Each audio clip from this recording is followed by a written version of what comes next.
In January 1943, in the frozen ruins of Stalingrad, a German general walked out of his own lines toward the enemy, while soldiers from his own side fired after him. His name was Walther von Seydlitz. Hitler would condemn him to death for what he did next. Years later, Stalin would do the same. He would survive them both. The Seydlitz family carried a long military history. At Zorndorf in 1758, his ancestor Friedrich Wilhelm von Seydlitz defied an order from Frederick the Great, delaying a cavalry charge until he judged the moment right. Almost 2 centuries later, Walther von Seydlitz would clash with his own supreme commander, though the stakes and the man across the table would be far more dangerous. Walther von Seydlitz was born on August 22, 1888 in Hamburg, into an old Prussian military family. He entered the army in 1908 and served through the First World War on both the Eastern and Western fronts, finishing as a decorated officer. When the empire collapsed, he stayed in uniform, one of the small number of professionals kept on in the Reichswehr through the years of the Weimar Republic. By the Second World War, he was an experienced field commander. From 1940, he led the 12th Infantry Division. In early 1942, a large German force was cut off and surrounded by Soviet troops in the Demyansk Pocket, on the northern stretch of the Eastern Front, and Seydlitz was given the task of breaking through to it from the outside. He drove a corridor through the Soviet cordon and opened a path that kept the trapped men supplied. The operation made his name. He was promoted to General of the Artillery and given command of the 51st Army Corps, the officer the High Command sent when an encirclement had to be broken open. Within a year, he will be trapped inside one himself, and no one will be coming to break it open for him. In the summer of 1942, the 51st Corps advanced towards Stalingrad as part of the German 6th Army. Seydlitz's corps had grown to an unusual size, holding most of the infantry divisions committed to the battle for the city. In practice, it was an army in its own right. The fighting that followed was unlike anything in the German experience of the war. Seydlitz sent his men into the factory districts along the Volga to grind forward through the ruins, building by building and floor by floor, against Soviet defenders who surrendered ground only at a terrible cost. The Corps burned through its men, its fuel, and its ammunition at an alarming rate. Then in November 1942, the Red Army struck back. Operation Uranus tore through the weaker forces guarding the 6th Army's flanks and closed a ring behind it. Almost overnight, roughly 250,000 German and Allied troops were trapped in a pocket around Stalingrad, Seydlitz and his corps among them. Seydlitz demanded permission to break out at once, while the army still had the strength to try. Hitler refused. A breakout would look like a retreat from Stalingrad, and that he would not allow. The 6th Army was to hold where it stood, wait for relief, and be supplied from the air until it arrived. Both promises proved empty. The airlift delivered only a fraction of what the army needed. In December, a relief drive under Field Marshal Erich von Manstein tried to fight its way through to the pocket, but it was halted dozens of miles short and forced to turn back. Inside the ring, the trapped army began to die. Through a brutal winter, the soldiers ran short of food, fuel, and medicine, and cold and hunger took the men the Soviets had not. By January, the perimeter was shrinking by the day. For Seydlitz, the doubts he had carried about Hitler's conduct of the war hardened into something colder and more certain. By late January 1943, the Stalingrad pocket was finished. The army was out of room, out of supplies, and out of options, and everyone inside it understood that surrender was only a matter of time. Seydlitz refused to wait for permission. On January 25, 1943, he told the commanders under him that they were free to decide for themselves whether to surrender, whatever the orders from above demanded. For a German general, it was an extraordinary act, handing his officers the authority to ignore Hitler's command to fight to the last man. The response came at once. Friedrich Paulus, commanding the 6th Army, stripped Seydlitz of control over his 3 divisions, the 100th, 71st, and 295th. The general who had broken ranks first was relieved of his command before the battle was over. A few days later, Seydlitz left the German lines with a small group of fellow officers, crossing into Soviet hands under fire from his own side. His motives would later be disputed. Principled revulsion at Hitler's orders to some, opportunism in a battle already lost to others.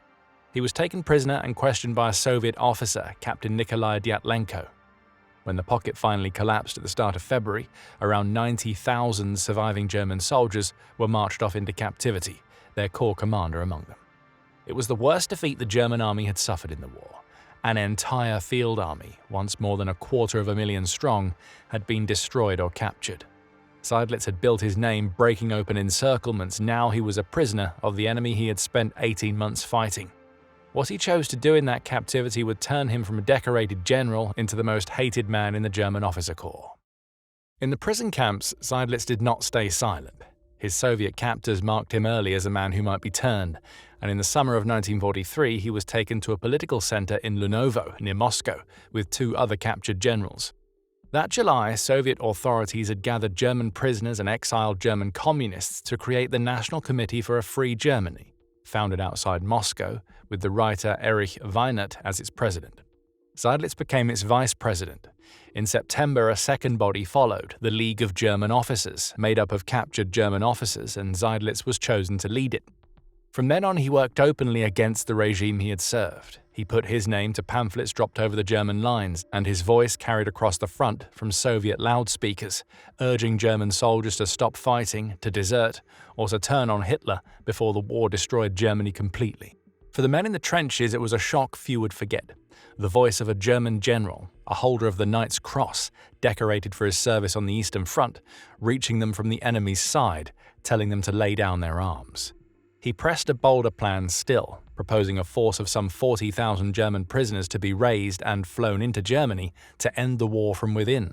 Moscow never took the idea seriously. What he would not do was become a communist. His Soviet hosts pushed him hard to join the party, and he refused, insisting that his only aim was to save Germany by shortening the war. To his fellow officers, that distinction meant nothing. To them, he was a traitor who had gone over to the enemy, and the name Seydlitz became a byword for treason across the German army. Berlin answered with a sentence. In April 1944, a German military court condemned Seydlitz to death in his absence for treason. The regime then turned on his family, under the practice of Sippenhaft, the punishment of relatives for one man's acts. His wife Ingeborg and their 2 older daughters were imprisoned, held for a time in the Gestapo prison in Bremen, while the 2 youngest girls were placed in a state-run children's home. Ingeborg was pressured into divorcing her husband and giving up his name. Whatever Seydlitz had hoped to achieve, the first price was paid by his own wife and children. The war ended, but Seydlitz's imprisonment did not. His gamble had won him nothing from Moscow. The Soviets kept him in custody after 1945, and his value as a propaganda voice faded once the fighting that gave it purpose was over. In 1949, he was charged with war crimes, held responsible for actions against Soviet prisoners and civilians during his service in the Wehrmacht. On July 8, 1950, a Soviet tribunal convicted him, by most accounts condemning him to death, a sentence immediately commuted to 25 years in prison. Either way, the man Hitler had already condemned now faced a second judgment, this one from Stalin, the very power he had chosen to trust. The years that followed were spent moving between Soviet prisons, much of that time in solitary confinement. The long isolation wore him down in body and mind. Through it all, he kept writing home, and the letters that survived, his wartime field post and his prison mail, were later gathered and published, the private record of a man holding on to a family the regime had already torn apart. He did not serve the 25 years. In October 1955, after Chancellor Konrad Adenauer traveled to Moscow and negotiated the release of the last German prisoners held in the Soviet Union, Seydlitz came home among the final few thousand, a decade after the war had ended. Home gave him no welcome. When he returned to the town of Verden, he was met with open hostility from neighbors and former comrades alike, and his quiet move to nearby Bremen amounted to a flight from it. To the officer corps, he was a traitor twice over, for what he had done at Stalingrad and for his years with the Soviets, and in the Cold War his record of collaboration made him a deeply suspect figure. The new West German army refused to restore his rank or grant him a pension. He published no memoirs and made no public case for himself, and he lived quietly out of view. One wrong was put right. In 1956, a West German court overturned the Nazi death sentence and annulled the forced divorce of 1944. Walther and Ingeborg, separated by the regime, married each other a second time. He lived another 20 years and died in Bremen on April 28, 1976, at the age of 87. His full rehabilitation came only after his death, and from the side that had imprisoned him last. On April 23, 1996, half a century after the war, Russian authorities issued a posthumous pardon and cleared the war crimes conviction. He had tried to escape one dictator's death sentence by trusting another.